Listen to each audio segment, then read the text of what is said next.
श्री कृष्ण कहते हैं, हे पार्थ, हर प्राणी को उसके कर्म के हिसाब से ही फल मिलता है।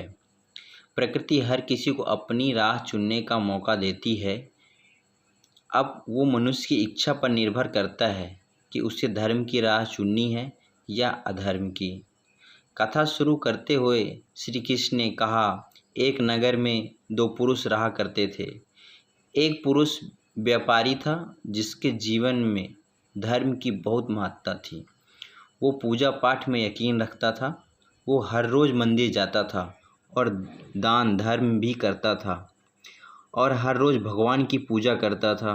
वहीं दूसरा पुरुष बिल्कुल विपरीत था, जो हर रोज़ मंदिर तो जाता था लेकिन पूजा करने के लिए नहीं, बल्कि मंदिर के बाहर से जो जूते चप्पल चुराने के लिए।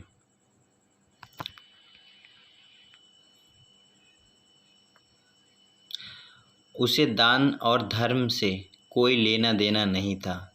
समय बीतता गया और एक दिन जोर की बारिश हो रही थी। इसी वजह से मंदिर में पुजारी के अलावा कोई नहीं था। ये बात जब दूसरे पुरुष को पता चली तो उसने कहा कि ये सही मौका है मंदिर का धन चुराने का। पंडित से नज़र बचाकर उसने मंदिर का सारा धन चुरा लिया। उसी समय धर्म कर्म में विश्वास रखने वाला व्यक्ति भी मंदिर पहुंचा। दुर्भाग्य से मंदिर के पुजारी ने उसे ही चोर समझ लिया और चिल्लाने लगा। चिल्लाते वहाँ लोग एकत्र हो गए, उसे बहुत मारा। किसी तरह वो बचते बचाते वहाँ से निकला तो दुर्भाग्य ने उसका साथ वहाँ भी नहीं छोड़ा। मंदिर के बाहर वो एक गाड़ी से टकरा गया और घायल हो गया।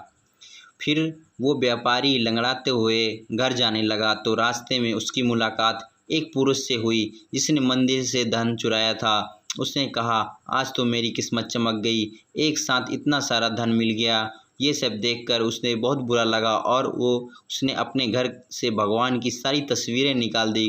कुछ सालों बाद दोनों की पुरुषों की मृत्यु हो गई।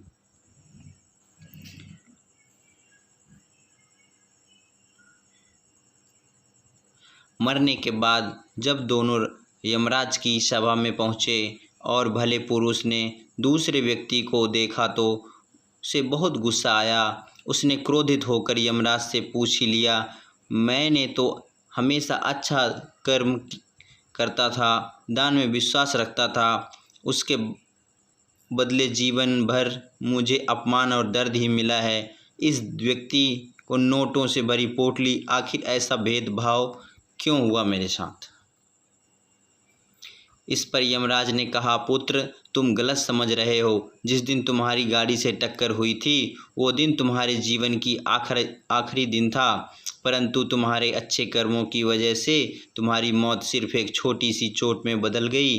तुम इस दुष्ट व्यक्ति के बारे में जानना चाहते हो। दरअसल इसके भाग्य में राजयोग था, मगर इसके कुकर्मों और अधर्म की वजह से वह सिर्फ एक छोटी सी धन की पोटली में ही बदल गया। इसलिए दोस्तों, हमेशा हमें को सत्कर्म के मार्ग पर चलना चाहिए और अच्छे कर्म करते रहना चाहिए। ये नहीं सोचना चाहिए कि हमारे जीवन में ये हमारे साथ अच्छे कर्म कर रहे हैं फिर भी ऐसा क्यों हो रहा है। ये तो भगवान की इच्छा है।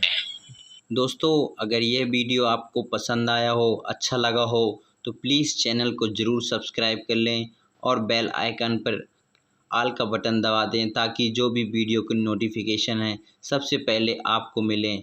और हमारे साथ बने रहिए। चैनल को लाइक और शेयर करिए, ज़्यादा से ज़्यादा लोगों तक इस बात को पहुंचाइए।